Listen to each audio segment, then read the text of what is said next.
किसी इंसान का कैसे हो सकता है? जयकार इंसानों का नहीं होता, जयकार भगवान का होता है। प्रणाम भी इसलिए संतों को किया जाता है क्योंकि उनके चित्त में, उनके हृदय में ठाकुर जी विराजमान रहते हैं, इसलिए उनके हृदय में विराजमान भगवान को हम प्रणाम कर रहे हैं। और मैं तो हमेशा एक बात कहती हूँ, आम इंसान से ज्यादा सावधान रहना संतों को चाहिए, क्योंकि आम लोग तो अपने मन में फिर भी सोच लेते हैं, अरे हम बड़े पापी हैं, हम बड़े अपराधी हैं, कुछ भजन पूजा हमसे होता नहीं। पर जो कथा करता है, व्यासपीठ पे बैठता है, या किसी को संत की पदवी मिली होती, उसको ज़्यादा सावधान रहना चाहिए, क्योंकि उसको प्रणाम करने वाले इतने लोग मिल जाते हैं कि प्रणाम स्वीकार करते करते उनके हृदय में कभी कभी ये भाव आ जाए कि अब तो हम ही सब कुछ है, जबकि वास्तविकता ये नहीं है। कहानी आपने सुनी होगी, गांव में कोई भगवान क्या कोई उत्सव था, तो मूर्ति को पूरे गांव में शोभा यात्रा करनी थी, घुमाना था। तो अब शोभा यात्रा कहाँ किस पे बिठा के करे, तो एक बैलगाड़ी लाई गई, बैलगाड़ी में ठाकुर जी की मूर्ति रखी गई।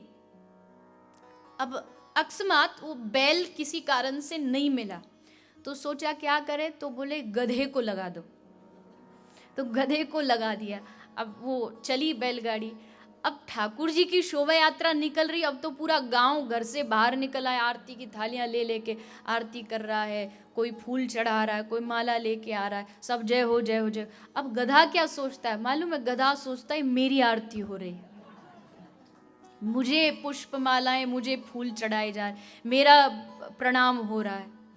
अब बड़ा खुश, अब तक तो ऐसे चल रहा था, अब तन के ऐसे चलने लगा कि देखो पूरा गांव मेरे स्वागत में लाइन लगा के खड़ा, बड़ा खुश चलता जा रहा मस्ती में। अब थोड़ी देर बाद शोभा यात्रा विश्राम, ठाकुर जी की मूर्ति हटाई गई। अब जैसे मूर्ति हटाई, मालिक आया, डंडा लिया, एक डंडा मारा, चला गया।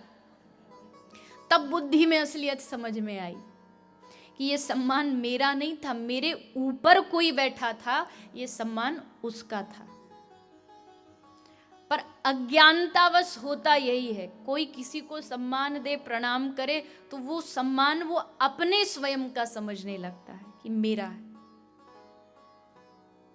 उसके हृदय में जो भगवान बैठे हैं उनको प्रणाम किया जाता है।